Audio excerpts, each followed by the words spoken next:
All right, so this is the other video. All right, so this is about war, part two. I made one earlier talking about how we're not here to own anything. We are here to just tend to the land. This is kind of like going through an exercise. If you took Russia and Ukraine and then you took these flags that we currently hold, that we put on our land, and we tell them, let's take your flag and let me take you through a trip through space and time. Let me take you to when Earth was a Pangea, right? When Earth was one. Where would you place your flag? What does your flag mean? Where would it go, right? Now, if I took you even further back in space and time, when Earth was forming and it was nothing but stardust, where would your flag go then, right? Then, let's say take you years into the future, right? This is still Earth is still around. I'd say we don't kill each other, all of that stuff. Earth goes back, and the Earth beneath your feet is always changing, right? So the theory is that Earth will go back to Pangea. Then where does your flag belong then? Parts of your country are an ocean. Where does your flag belong, right? I mean, it's like, that's the crazy part. Let me take you one more step further. 4 billion years in the future, Earth is dying, right?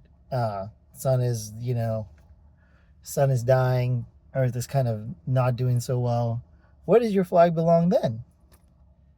People don't understand that this concept that, I heard an interview with a Palestinian guy and then an American guy, and the Palestinian guy was like, "What right do who gave the Israelites the right to own the land?"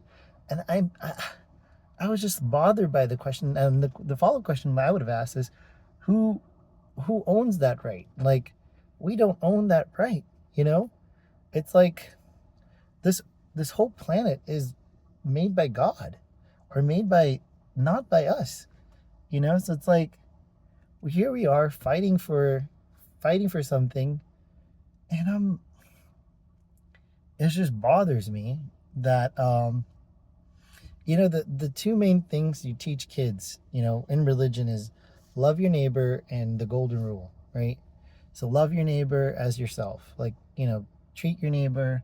If you fear your neighbor, there was always going to be, or you hate your neighbor, there's always going to be another neighbor you mistreat, or they mistreat you, and then the cycle never ends.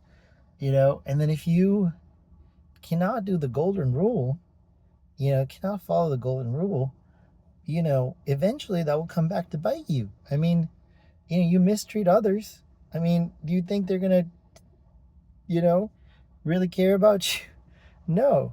I mean, this is what bothers me. So, anyway, I think the idea that humans are